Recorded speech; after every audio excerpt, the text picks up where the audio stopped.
As our new President Rachel said, I have been away from here for a few weeks, but it wasn't overseas. That the 3 Fridays I've been away, the first 2, I was just down in North Perth teaching a 9-day meditation retreat. And just last Friday I was in Cambodia at an interfaith conference, followed by a trip to Bangkok and to Singapore. And the talk which I was asked to give at Singapore on Tuesday night, I thought I'd sort of recycle it here. It's never exactly the same. But the group in Singapore, which I support and teach, they wanted to have a talk, more like a question and answer, on just the relevance of the concept of enlightenment. Because a Buddhist looks at that and says, well, that's really the goal which I'm supposed to be aiming for. What does it really mean, and how relevant is it for me in my daily life? And you may have come here many times and know that my goal as a teacher is to try and bring those esoteric, exotic, sort of philosophical teachings down to earth so they can give us meaning in our life. And that's basically how I taught what enlightenment means to us. Not as some distant goal or some other attainment which we can wear on our hats and say, look at me, I'm enlightened, and how many enlightened people we've got in our group. Because things like that tend to just be another expression of one's ego and self, as if enlightenment is just like getting a PhD from a university, and you get it from the Buddhist Society of WA instead of the University of WA. And that's really not what these things are all about. So let's bring enlightenment down to earth.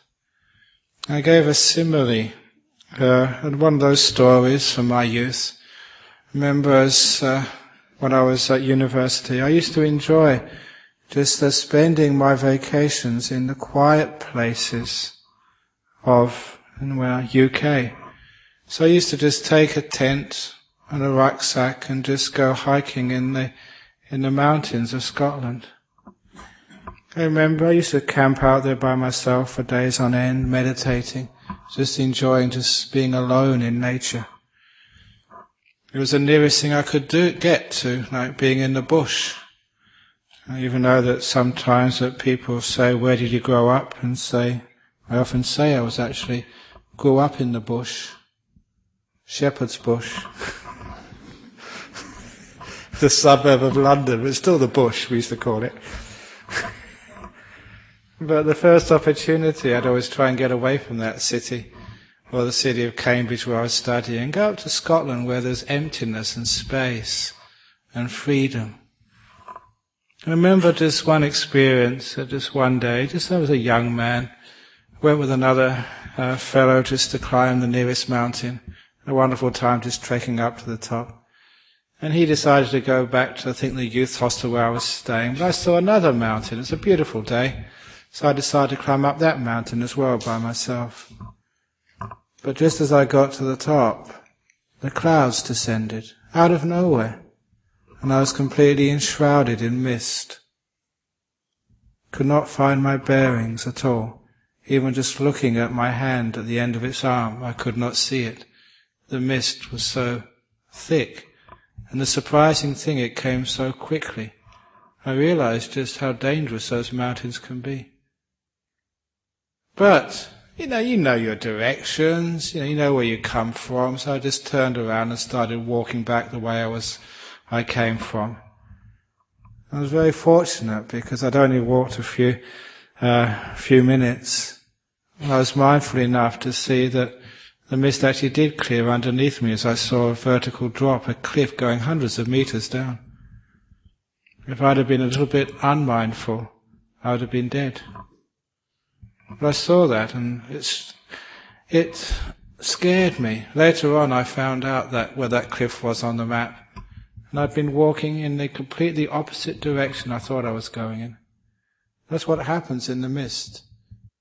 But you know your directions, you know where you come from, so I just turned around and started walking back the way I came from. I was very fortunate because I'd only walked a few minutes. I was mindful enough to see that the mist actually did clear underneath me as I saw a vertical drop, a cliff going hundreds of meters down. If I'd have been a little bit unmindful, I had enough sense to figure out a way to escape from that dangerous predicament. I realized that the mist always is high. So as long as I walk down, eventually I'd come below the mist and be able to find out where I was. And that's what I did. I just chose any direction which was downwards. Not worrying whether it was east, west, north or south, as long as it was downwards. And I could always do that. Always choose the downward path. And as I went down, down, down, sure enough, after half an hour I came below the mist. And I could actually see where I was and get some landmarks and get back to the place where I was staying. And I used that story as a simile of the way to enlightenment, the way to peace, to freedom, to happiness.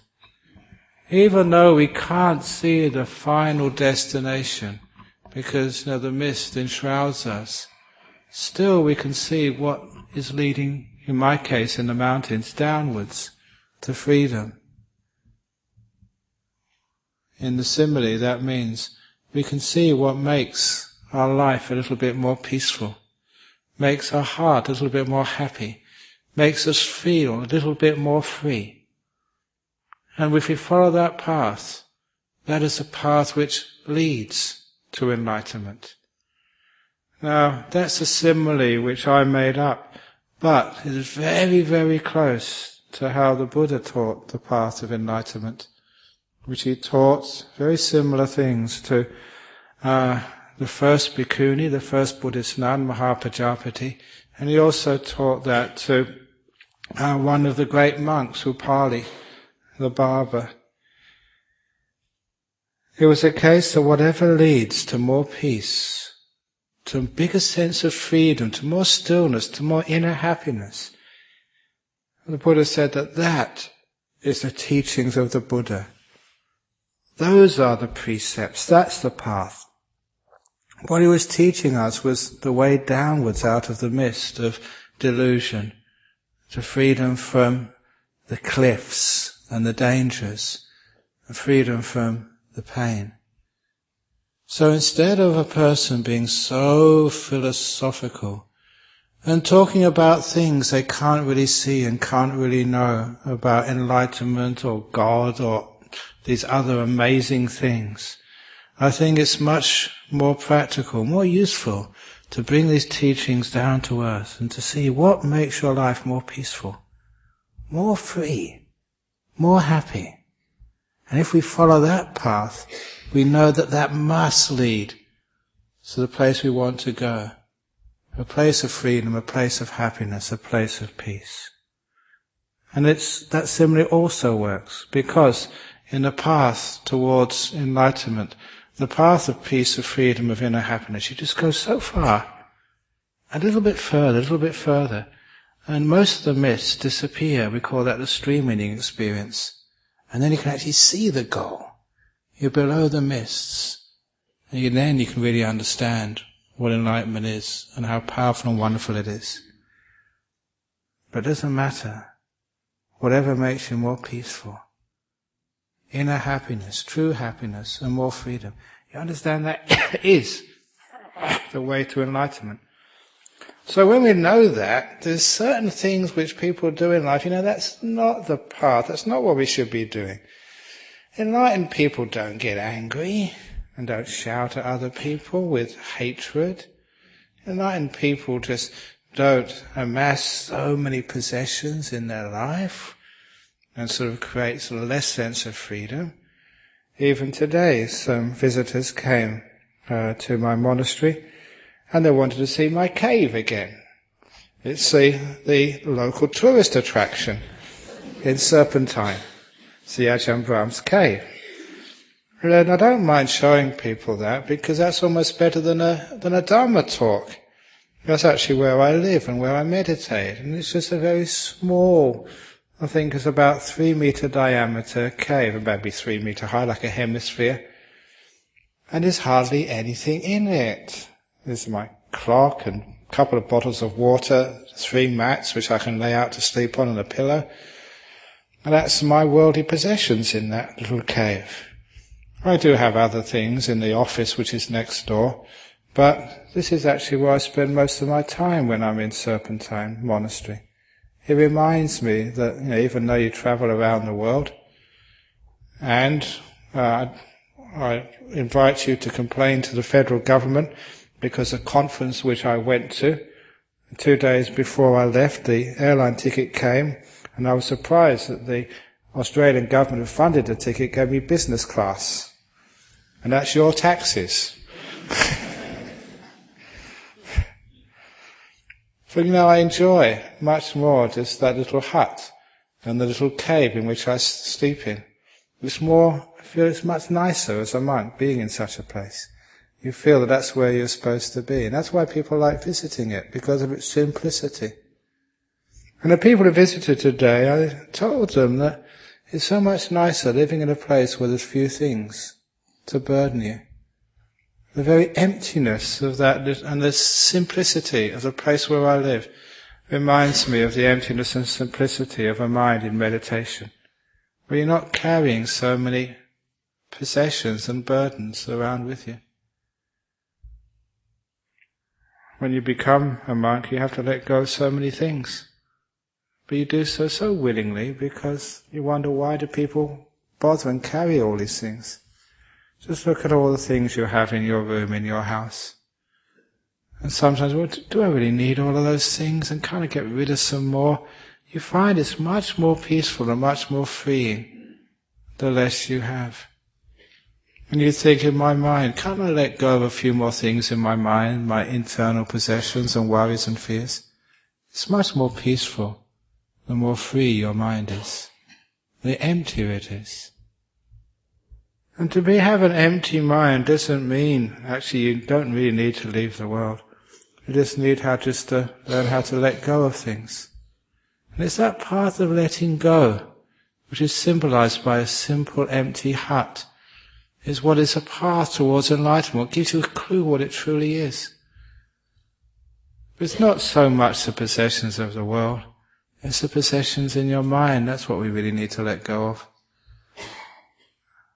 Just before I went to Singapore and after going to Cambodia, I had a wonderful experience in Bangkok, which shows you just the beauty of learning how to let go. Because this was an experience, one of the disciples in Bangkok who's been following me around for the last few years is a reporter for the Bangkok Post. And the reason why she started following me around was that she gave an interview, and part of the interview she asked, what's the Buddhist view on euthanasia or mercy killing?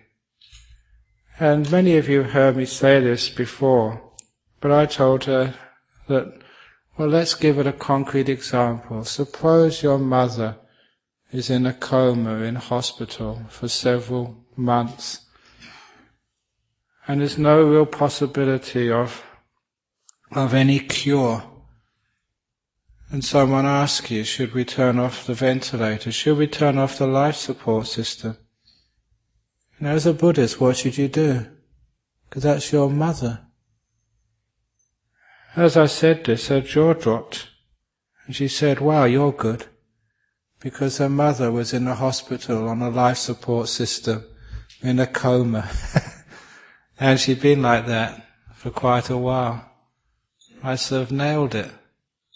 But of course the advice which I give, which is important for everyone to know, is that if that's your mother or anyone close to you, sit next to her, hold her hand, and even though she's in a coma, ask her if she's there, if she wants to go. There's a lot of difference between a person who is just a dead body being kept alive by the machines and a being who's still in that body, just struggling to survive and live on. There's a lot of difference there. And if that's someone you love and know, you can feel it. You can feel that there's somebody there. And if there's somebody there, keep the ventilator going. There's one of the people I know, she told her story of what it was like being in a coma. It's a great story because she made a full recovery and goes around telling her story in public forums about what it's like to be in a coma for many days. She said she went to a very, very dark, black place. Don't know for how long, timeless. I think it was actually for several weeks. I said, what brought her back? She said she heard the sound of temple bells, like Buddhist temple bells. That's how she described it. Where that came from, who knows? But that brought her out of that darkness and soon into her body. And when she was in that body, she could not speak or move, but she could see, hear and feel everything which was going on around her, but not being able to respond. And after a while, she saw her sons come to visit, which of course delighted her, but she could not say that she was being delighted. She had no way of responding to what they said, to their kisses or holding their hand. But she got terrified when the doctor came and said that their mother had no chance of coming out of the coma, and asked the children, the nearest of kin, for permission to turn off the life support. She heard them saying that, and she was thinking, no, I'm still here, don't turn it off. But she couldn't move her mouth, nor any other part of the body. Being in Singapore, or it could have been, I think it was in Malaysia, sorry. Being a Chinese family, the children said, well, it's the eldest son's decision. And the eldest son said, no, don't leave me alone. I want your help on this. But of course, no one wants to make such a decision to turn off the machine of your own mother. So they passed the buck to the eldest son, and he had to choose whether his mother would die right there. And of course, she could not move her body, certainly not her lips, not even her eyes, but she could certainly move her mind. And she wished and willed and concentrated her mind to say, son, don't, I'm here. And the son said, no, give her another day. In that 24 hours, she was able to move her hand, enough to show the doctor that something was happening. A recovery seemed to be happening. And of course, because she could tell that story, she did make a total recovery. And you wouldn't think that she had been in that situation if you saw her today. Many other people have had those sorts of experiences. She's not alone. The interesting thing is that sometimes the doctors look at that person on the bed in the ICU and think, shall we turn it off? And this is how you know. So I told her, no, don't turn it off if you think she's still there. So she went to see her mum, and she had a very strong feeling that her mother was still there. She kept it going. And of course, having sussed out the situation so well the first time, she was very impressed with me.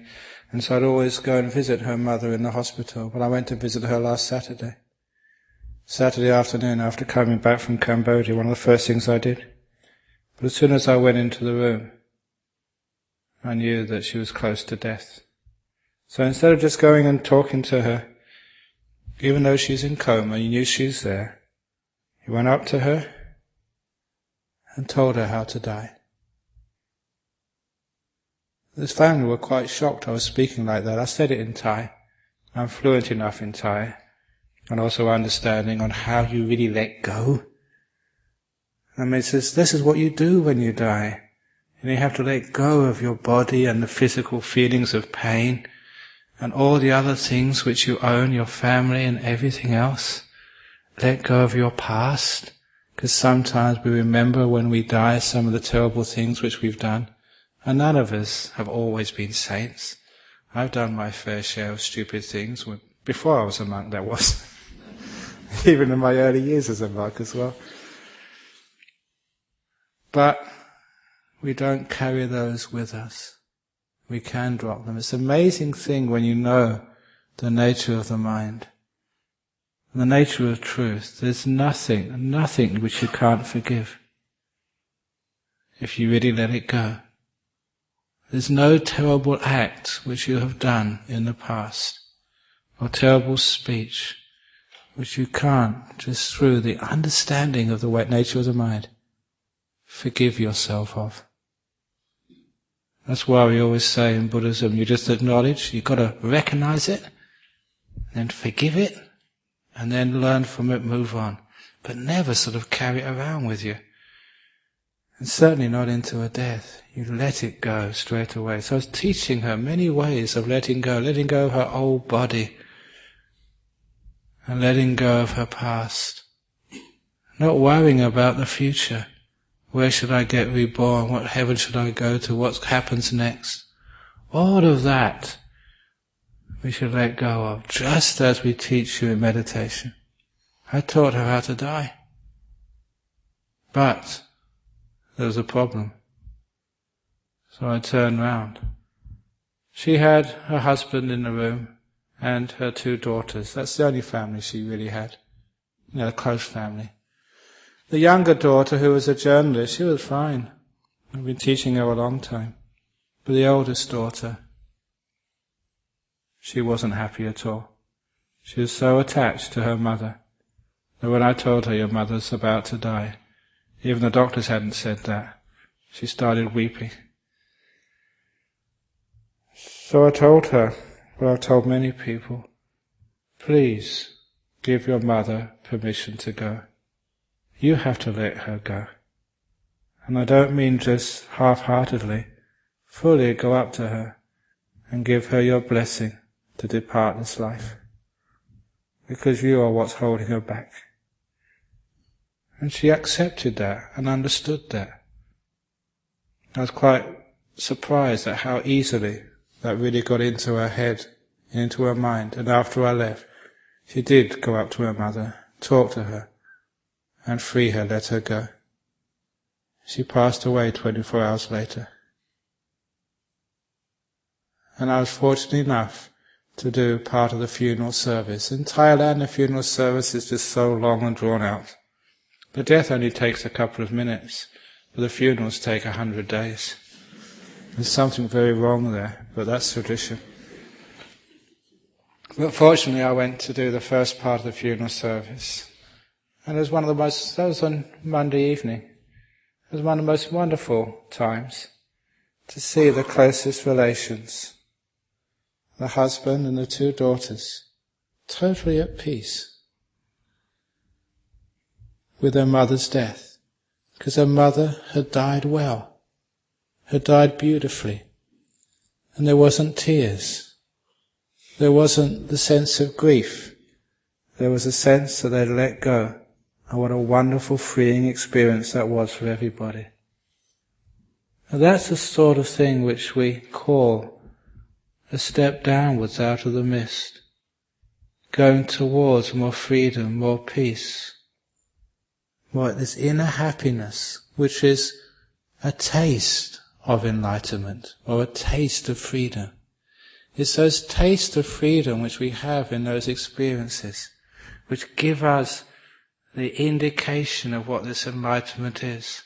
In the same way, when you have a new food which you haven't eaten before, you don't just gobble it all down, you just taste it first of all.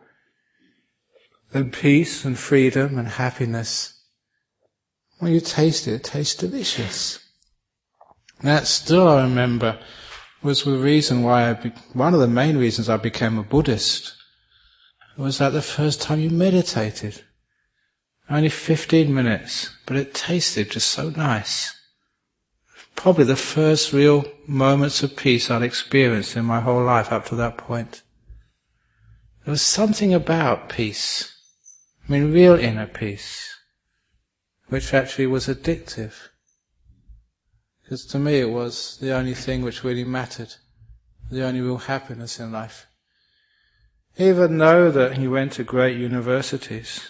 I know that sometimes people say, oh, what a waste of a life, Ajahn Brahm, you got great degrees from a great university. I could have been a great scientist. I could have made nuclear bombs.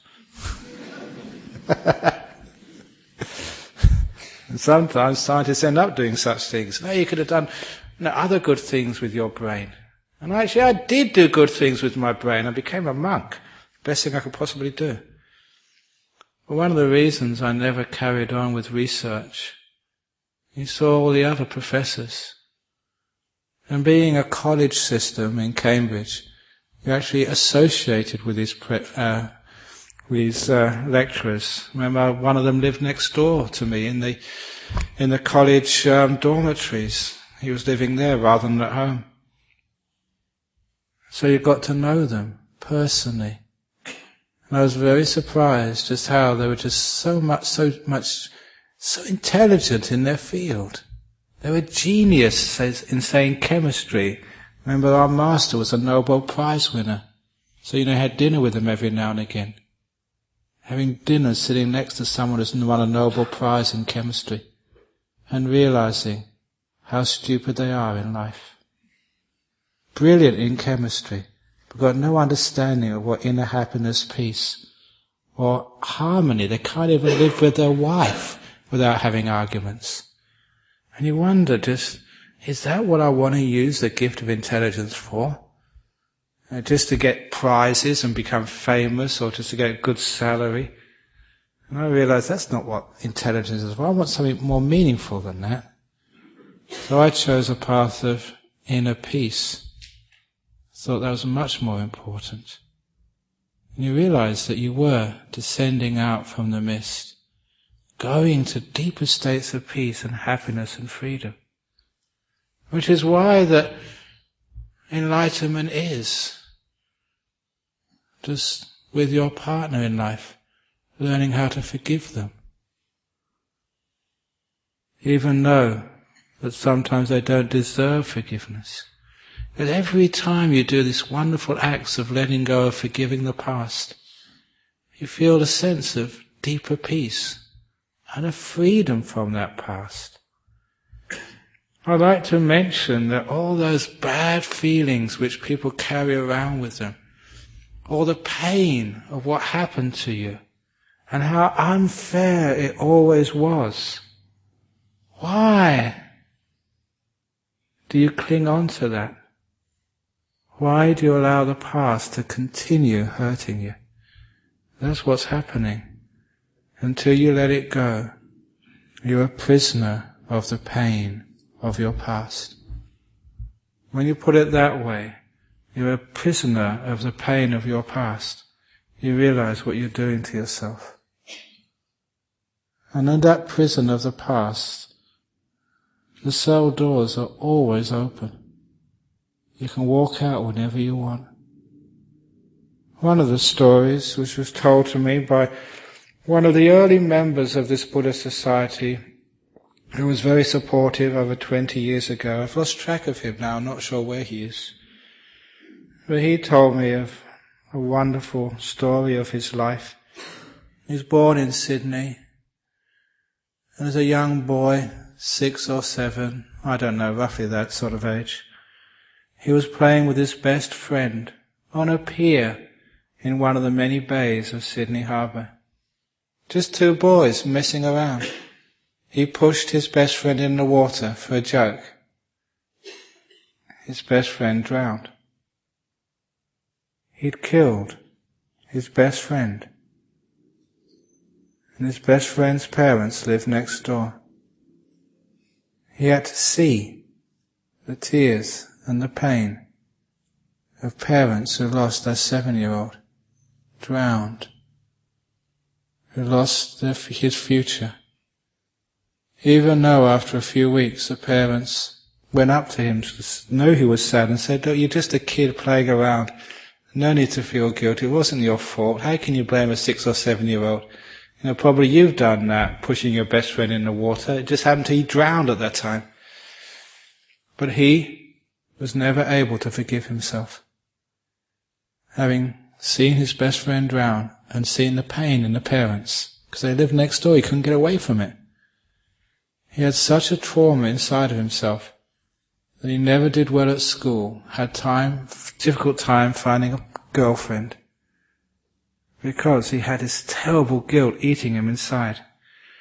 But he told me that just one day when he was about 17 or 18, he literally woke up in the morning and it just an insight, a realization, I don't need to feel guilty anymore.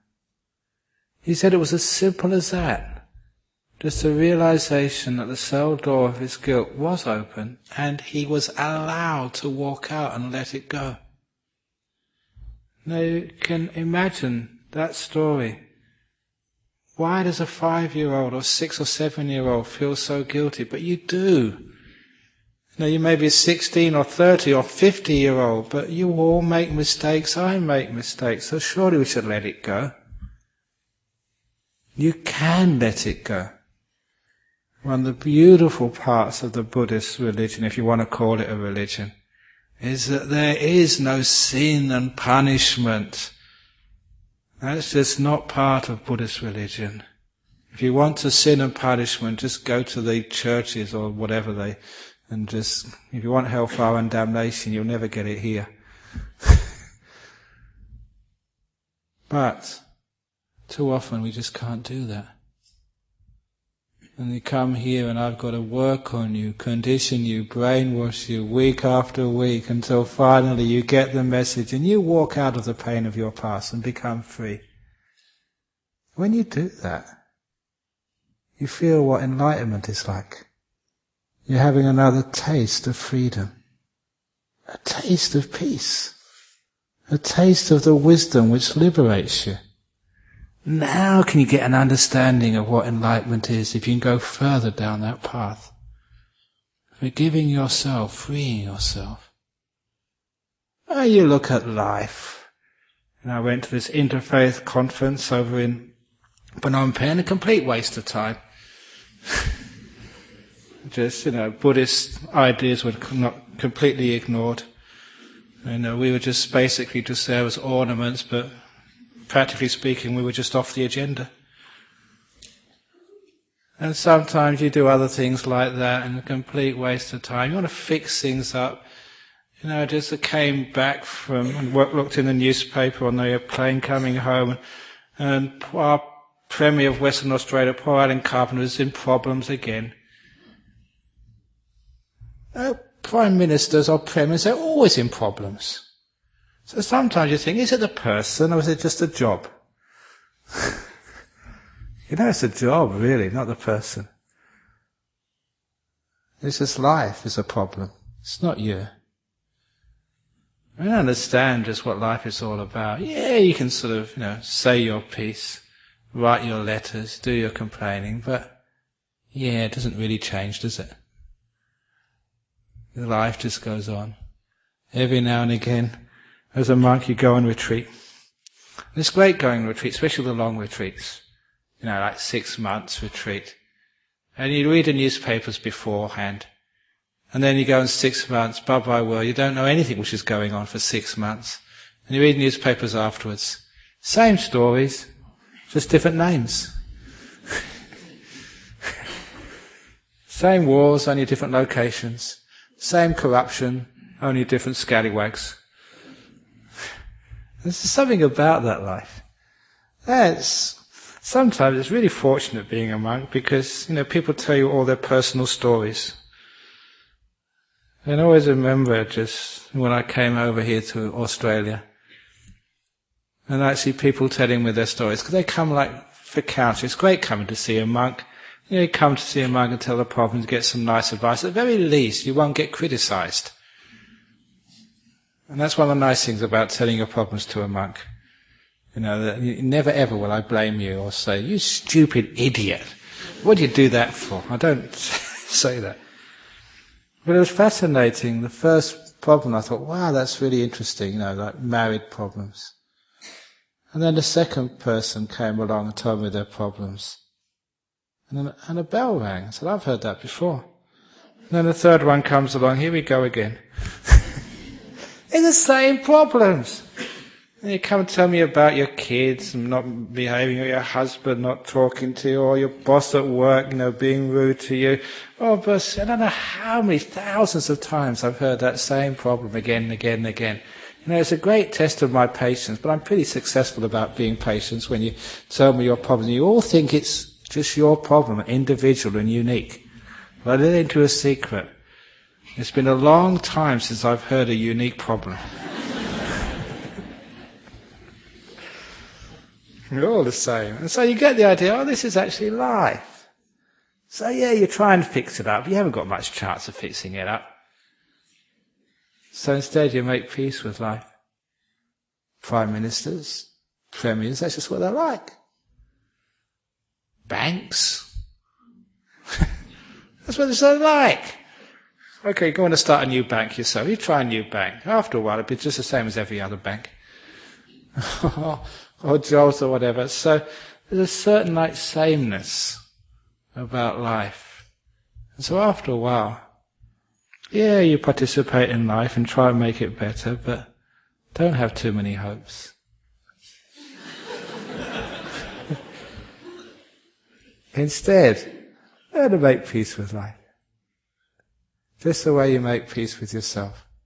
If you try and fix yourself up and make yourself a better person, it's such hard work. And sometimes it actually makes you a worse person.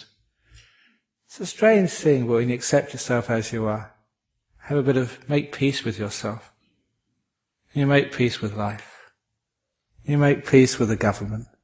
You make peace with the banks. You make peace with the airlines, who are never on time, always late. It's interestingly that, because I've got lots of disciples in Singapore. So I was on the flight from Singapore to Phnom Penh. It was delayed for 2 or 3 hours. And I was told when I got to Singapore a few days later that the person on the counter at Singapore Airlines, sort of on the counter in the boarding gate, she told a friend and said, I saw this monk. So I don't know if it was your monk, it was their monk, it was me. He said, he's actually, all the other people were complaining, getting upset, but he was smiling all the time. So that was me. Who cares, when you saw the plane is late? No amount of banging the desk or shouting makes that plane get there earlier. So I actually quite enjoyed that, because, I could actually get another cup of tea. So there's always benefits to become when your plane is late. So, but it's interesting that I was noticed, and I was reported. That's great being a monk like that, because the planes will be late. You accept and make more peace with life. I don't say you don't complain afterwards. Actually, I did complain to Qantas when the plane was delayed for 24, 25 hours, but I knew exactly what I was doing. Because I was told about this by another business lady, because we shared a taxi for the hotel which they put us up late at night. And she told me, you should write a complaining letter because you'll probably get something back from Qantas. And I did. I got a free flight to go to Sydney next time. So it's all right to complain if you're just doing it for a bit of fun. And to save the Buddhist Society a bit of money, because they didn't need to pay for the plane fare next time, so it actually says your donations can go somewhere else. But you don't take these things so seriously and get really caught up in it and get upset in it. And that way, you have a feeling of peace. You can shout up there, say your piece, but it doesn't affect your heart. I remember Ajahn Sumedho, he's the abbot of our monastery in England, teaching me that once. He was just visiting our monastery in Thailand, because he'd already gone over to England. And we had a nun there. She was a French nun. Very nice lady, but she was anorexic. She just would not eat. Not because she wanted to be beautiful, because she thought fasting was a way to get enlightened. Sometimes people get too ascetic when they become monks or nuns. I don't have that problem. But she was really just getting so thin, we were really worried about her health. It's very hard to force someone to eat. So, this monk came along, we said, Ajahn, you've got more wisdom, can you do something? And he got up there, and he was shouting at her, and screaming at her. And I thought, my goodness, this monk has lost it, he's got angry. And I really thought, this monk I really, really respected, and I really thought was, really close to being enlightened. I thought, my goodness, what's he doing?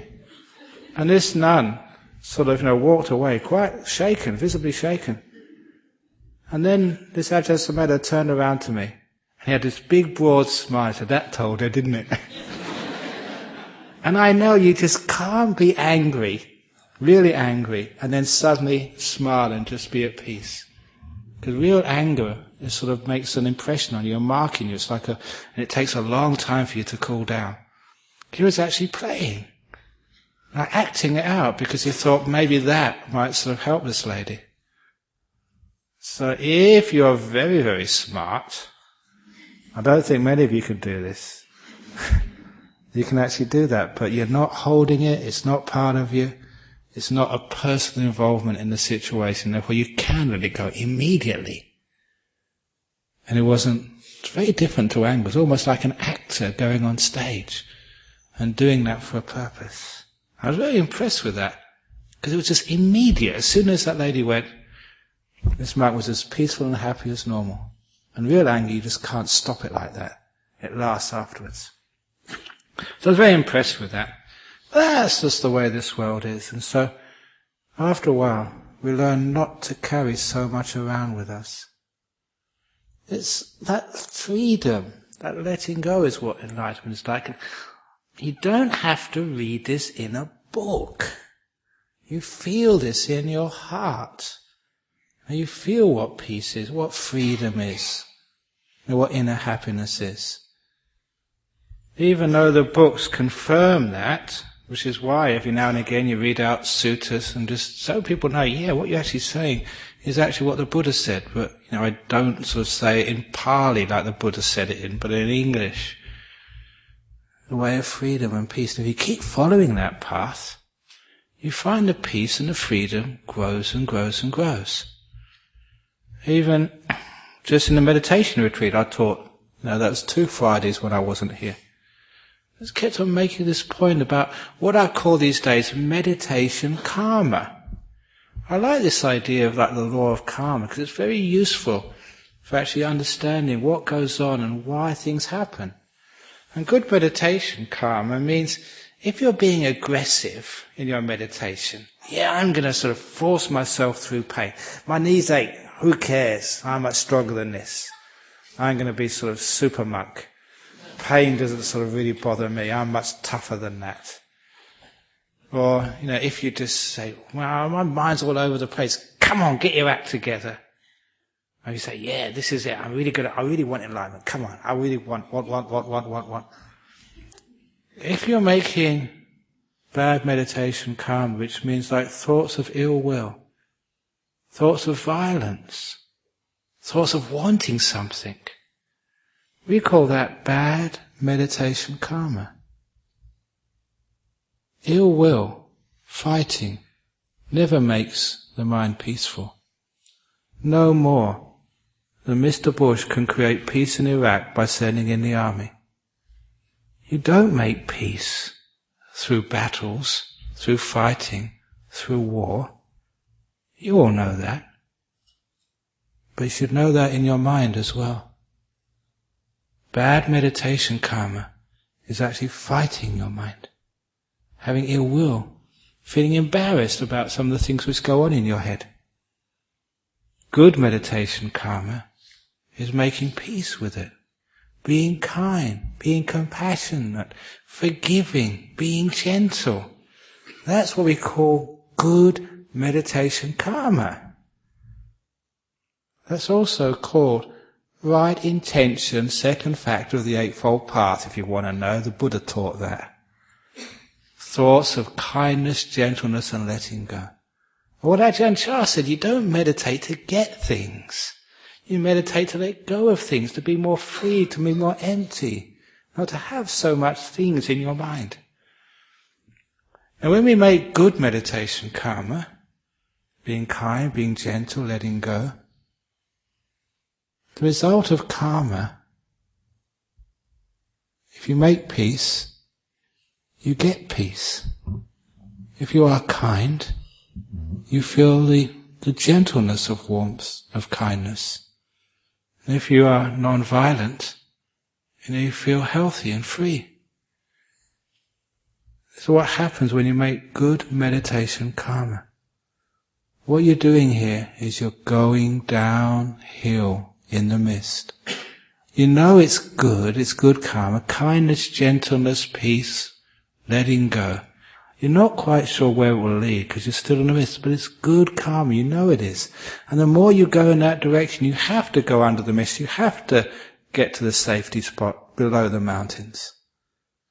In the same way, as long as you keep making peace, being kind, being gentle, then you know you are on the path to enlightenment. The more times you make peace with this moment, no matter what it is, the more peace you'll have in your life. The more you're kind to every moment which comes in your life, the more your heart will be big and beautiful. And the more gentle you are with every moment, no matter what comes into your life, the more gentle you are, so again, the more freedom you'll feel. This is why, no matter what happens to you in any moment in your life, stuck in the traffic, and get done by a speed camera, or whatever else happens to you in your life, you find yourself got diagnosed with a cancer, you may not be able to get rid of the external problem, but you sure can make peace with it. This is part of life. Make peace with it. Don't make war with life. And if you can do that, you'll find that you are more of a peaceful person because you made peace in so many moments. You do that in meditation, but you can also do that in your life. And the difficult things in your life, things which you can't change, please make peace with them. Please be kind. Your partner leaves you. Make peace with it. It's par for the course. The painful experiences in life, that's what we learn from. If Ajahn Chah used to say, because I hated the mosquitoes, because they were always irritating you, and the Thai mosquitoes, they wouldn't just bite you, just like some of the Australian mosquitoes, they'd fly around in your ear many, many times to talk to you. Here, I'm coming, I'm going to bite, I'm going to bite. And that's actually, psychological torture. Can't you just get it over with? Tell the mosquitoes, no, buzz, buzz, buzz, I'm going to come. So Ajahn Chah told us to call them Ajahn, which means teacher, mosquito. They were our teachers. So you can say Ajahn husband, Ajahn wife, Ajahn teenage son. They're there to teach you something. And what they teach us, how we can make peace with anything. You know that it's a big problem in the healing professions. Because I was talking to this with some psychologists in Sydney last year. You know that sometimes it's so hard. You get sort of a client who's really, really suffering. And they're in great pain, psychological pain. They won't let you help them. You can't do anything with them. He said that's so frustrating. Just like a doctor. Sometimes you see that patient, maybe a young person, so much life in front of them, but no treatment is possible. Or even like a vet, he sees like a well-loved cat or dog, can't do anything. He said that's so frustrating. I said, what do you mean you can't do anything? The problem, I think, with many of those professions is they don't make a distinction between healing and being kind. So sometimes you can't heal them. They're going to get sick, they'll die, they're in pain. But you can always In every occasion, be kind. He said, that's what a therapist can always do. Be kind. So even if the person is dying, even if the animal is in great pain, even if the psychotic is going crazy, you can always be kind. And never underestimate that power of kindness. It's good karma. And good karma has good effects. And sometimes miracles do happen. Why? Because of the power of kindness.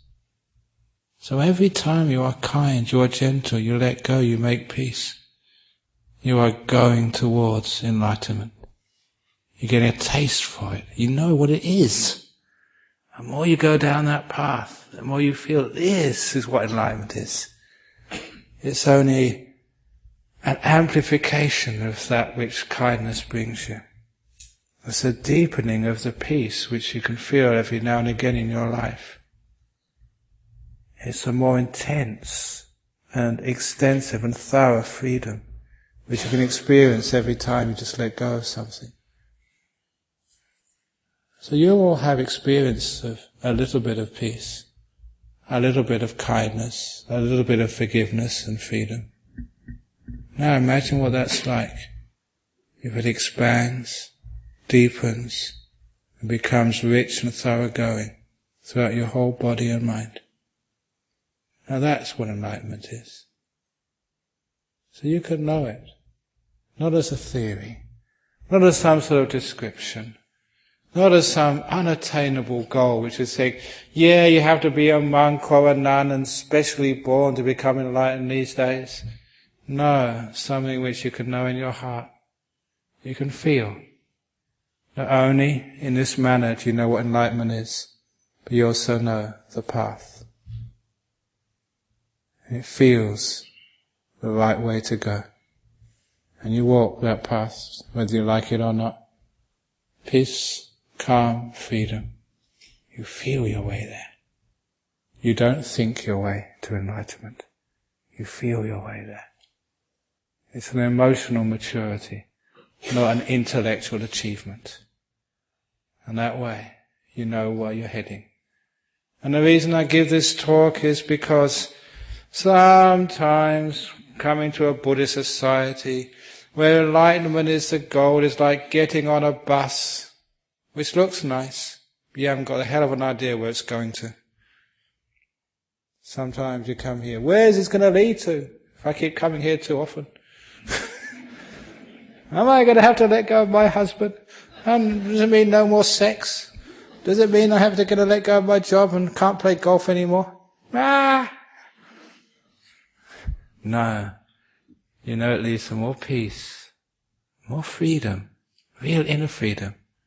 This beautiful happiness, an intense inspiration. That's what this leads to.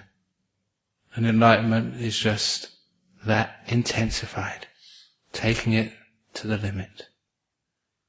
Which means you don't need to feel afraid of enlightenment. You don't need to be afraid of taking that next step. A little bit more peace, a little bit more happiness, a little bit more freedom. Why not? And that's also why we talk like this here. Talk about letting go of the problems of people's ordinary lives. That is not just second-rate Buddhism. It's not just a sop to lay Buddhists and talk differently to monks or nuns. This is all about the path. No difference. The essence. Making peace. Being kind. Letting go. That's all you need to do. And it feels good. So now, you all know what enlightenment is. You all know how to get there. And it's a pretty nice journey. So thank you for listening. Any questions?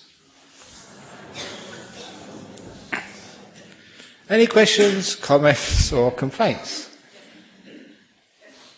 Yes, go on, yeah. What is the difference between just letting go and being used by other people? I've let go so much, I'm used by people all the time. And And I don't mind. Use me. I am used. I'm exploited. I admit that. But I think what you really mean is that sometimes that people just are really quite cruel to you. And so that's why that sometimes I say you can stand up and you can shout. You can, that story, if you read it in the book, Opening the Door of Your Heart, actually there's a new edition coming out. So I got my first copy today. It's got a new cover, same inside. It's like being reincarnated, I call it. But anyhow, so in that sort of book, there's a story. It's a very classic story of the bad snake. And the bad snake basically got converted and being a sort of a Buddhist, took the 5 precepts, and kids went along and they sort of hit that snake, and the snake wouldn't fight back. He was just being exploited because of his kindness and his gentleness. And suddenly you think like that as a Buddhist. Are we supposed to take everything which people throw at us? Are we supposed to take injustice and inequity and all these things? Why can't we have rights for Buddhists? It's okay to do that. Now, I was joined in some of the peace rallies for Burma. I missed the one for Tibet because I was overseas and had another invitation when one was held here. So it's all right for monks to, and for yourself, to stand up, just like the bad snake. The teacher snake told that bad snake, look, you should never bite anybody, but it's all right to hiss. Because all the snake needs to protect itself is just to get up and hiss at you. If a snake came along and hissed at you, you'd run. So that's what he said. Now, as Buddhists, you can hiss, but just don't bite. In other words, you can be assertive without harming anybody. So, if it's in your family, an interesting thing. Suppose like a Buddhist falls in love with, say, a Catholic or a Muslim. And they say, well, you have to change your faith and become a Muslim like me. No way. If you love me, you should become a Buddhist. You can hiss a little bit. And in the end, you say, okay, we'll come to a compromise. I'll be a Buddhist, you'll be a Muslim. Now, why not? If we are going to be able to live together in the world, there's no way we can have just all Buddhists in the world, or all Muslims, or all Christians. We have to learn how to live together. Not just as neighbours, as husbands and wives. Why not? So we should be a little bit assertive. And lovely to see some sort of disciples in places like Singapore do that. Because they've got enough freedom there. And sometimes people think Singapore isn't free, but sometimes it's a remarkably free country in many ways. Because the government is very forceful, they can actually maintain freedoms and keep religions in check. And sometimes I think religions do need to be kept in check. We need somebody over us to stop us going to too much extremes. But anyway, you can always hiss a bit. I did a fair amount of hissing at the conference in Phnom Penh. So, any other questions or comments on enlightenment? Oh, you got 2 over there. My goodness. He's got one as well. These are husband and wife, was it? It's just to do this all the time, and they know that you're just going to hiss, and so they get too frank. Okay. So, if you do that all the time, you're being exploited, and you just hiss, they find out because they've read my book and listened to my talks and say, okay, we know what they're doing, they're only hissing, they won't bite anymore. Actually, hissing can be quite effective sometimes. So you can not just hiss yourself, you can get all of your other friends to hiss. And when all of our Buddhas stand together, we hiss together. We've got 2.11% of the population, that's a lot of hissing. That's amazing just what sort of peaceful but assertive action can achieve. crying wolf, no, it's not crying wolf, you're never pretending that you're going to bite. So there's other ways of being like forceful, being assertive without being aggressive. And sometimes, you take the prime example of that is the Gandhi non-peace movement in India. Who, he was responsible for throwing the British Empire out of its jewel in the crown. It's amazing just the power of that sort of movement in India at that particular time. I don't think no violence would have got rid of the British Raj in India, but that did. That was an amazing story. So, never underestimate the power of hissing. If it's done the right way. So you had a question too?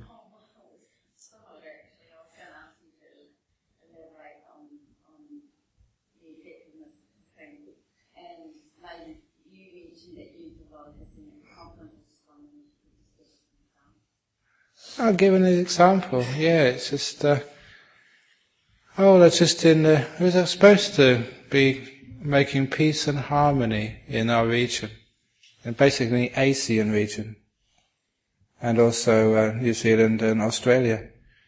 But just a little thing that our delegation from Australia had, say, 3 Muslims, I was the only Buddhist.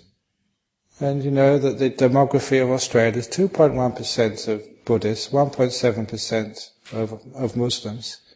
So even the delegation was skewed. And just what happens is you're just alone, have no one to support you. Sometimes what you say doesn't really get heard. So there's a bit of discrimination there. And they were talking about how great interfaith work is done by school children of different faith schools meeting each other. And then I sort of came up and said there is not one Buddhist school in the whole of Australia. In Singapore, the Buddhist high school in Singapore, there's only one. There's many Christian schools, and it's now over a 50% Buddhist country in Singapore. But even the Buddhist high school there, Manjushri, is called a third choice school. So, and even in Thailand, the schools, Buddhist schools in Thailand, not the elite schools at all, they get very little funding. So, and there's no Buddhist schools at all in Malaysia. So, there's even like a lack of education. And there's 30%, I think, Buddhists in Malaysia. So there's a lack of equal education opportunities. So I just brought that up. But, not really interesting. So I was hissing a bit.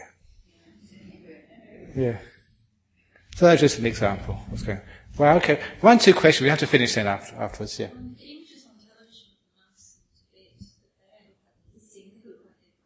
Now that's actually an interesting one, because when I saw those images, I thought, I can't support that, that's not Buddhism. And if that was a Buddhist monk, then, they're just really just going too far. That's what I heard too. I was going to say that I got a message on the internet from a BBC reporter who said that could have been sort of Chinese, very, very obviously smart thing to do. To get it's very easy to get a rope, get someone to dress up, kick in the door, and have the cameras there. So I know that did actually happen in Burma, when they had some violence. This is not this demonstration, many years ago they had some of the people dress up as monks, but they didn't take off their shoes, and so people caught them on camera. And actually they find out they weren't real monks, they were dressed up. Could have been that. But if there was real monks, I don't know. So, there was real monks, they just were not doing the right thing. So, yes? Jesus said, love your enemies. Unfortunately, I haven't got that far. Yeah. It's, again, love your enemies. So the Chinese saying is, love your enemies, but at a distance. In other words, run away if they've got a gun. You don't go up and hug them, you get shot. It's different. It's a very hard thing to do, to love your enemies. There's another talk actually how to do that. First of all, you have to forgive your enemies. And before you forgive your enemies, you have to find something in them worthy of forgiveness.